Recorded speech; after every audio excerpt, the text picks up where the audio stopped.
Right, we now consider the order of convergence of the second method. Now, remember for the asymptotic convergence error formula, we had this kind of formula here, where we said P is the order of convergence, but lambda is the asymptotic error constant.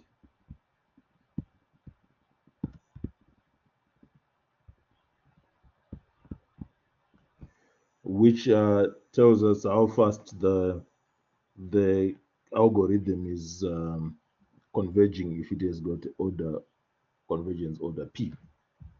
So we want to use this and compare it to the second error formula and come up with the value of P.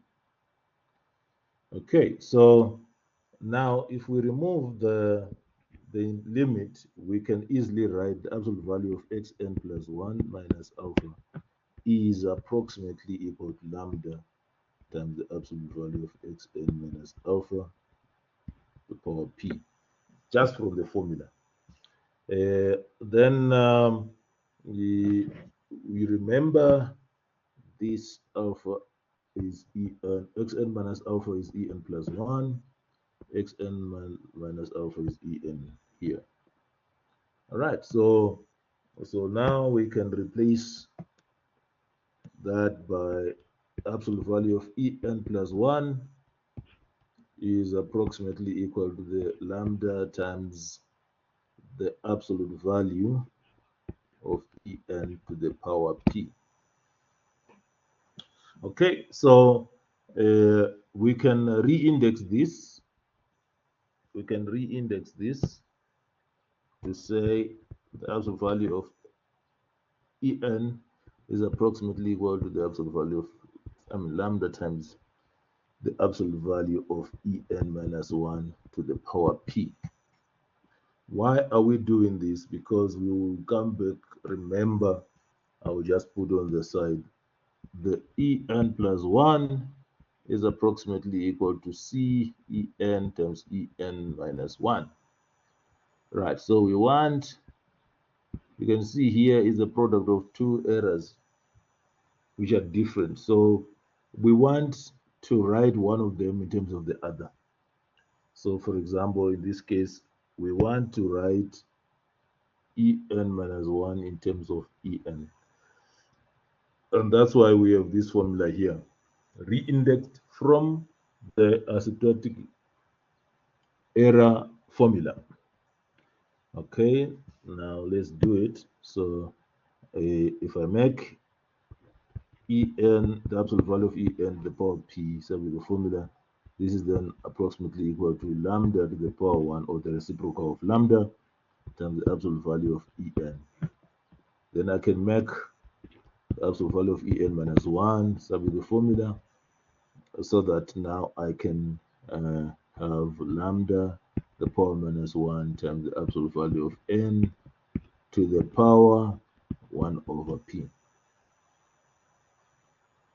Okay, so now let's take the second formula, the second error formula. So it says absolute value of en plus 1 is approximately equal to c times en times en minus 1. So if I take the absolute value, then this is what you get. But now I know what this term is. I'll just replace it by what that expression at top. So then the absolute value of en plus 1 is then approximately equal to c times the absolute value of en times lambda to the power minus 1 times the absolute value of en to the power 1 over p. So I can simplify here and say this is c times lambda to the power minus 1 over p times the absolute value of en to the power 1 plus 1 over p. Yes, it's 1 plus 1 over b because this is the same thing. So the power 1 to the power 1 over p, then you get the sum of the indices. Okay. So I have just shown that from the second method, En plus 1, the absolute value is actually given by this expression here. Okay, let's take down the one from convergence formula. We also have absolute value of En plus 1 is approximately equal to um, C times what? The absolute value of En to the power P. So you can see from second, we have this some expression for the absolute value of En plus 1. From the asymptotic error formula, then we have the same. So the right hand side should be equal. So I can equate this one to this one. These two are equal. So now I can easily write C times the absolute value of n to the power p is then equal to is it C here? No, lambda, not C here. This is lambda. Okay, is equal. So this is lambda is equal to C times lambda the power minus 1 over p times the absolute value of En to the power 1 plus 1 over 1 plus p. So now we can divide by this guy here and divide by this guy here to the power p. But also we can divide by c lambda to the power minus 1 over p and also divide by c lambda to the power minus 1 over p. So we can now see this one cancelling with that, this one cancelling with that.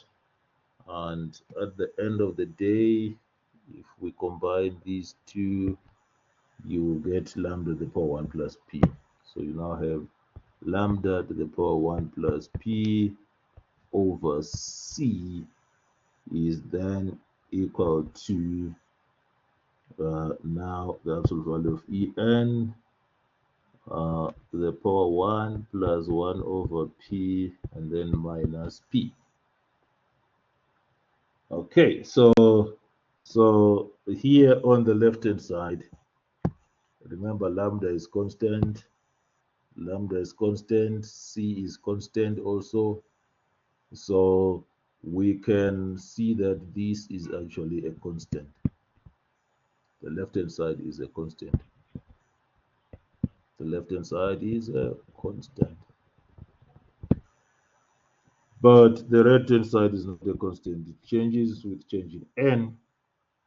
So for this to be a constant, uh, to force it to be a constant as n approaches infinite, we can allow 1 plus 1 over p minus p. It means we can only allow this one to be 0. And of course, if it's 0, then we have the limit of the error being what? Equal to 1, which is what we need. So there we are. We now have a formula for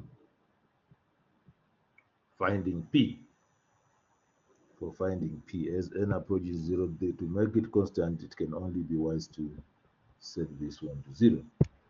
Okay, so So now from here we do our algebra. So you have p squared plus 1 minus, no, sorry, it's p plus 1 minus p squared is equal to 0. Or if you want, p squared minus p minus 1 is equal to 0. And then p is equals to 1 plus or minus the square root of 1 squared plus 4 over 2. But p is positive, so these are two values of p. So we will only now take p to be the positive 1 plus root 5 over 2, which is the golden ratio, which we said is 1.6 something.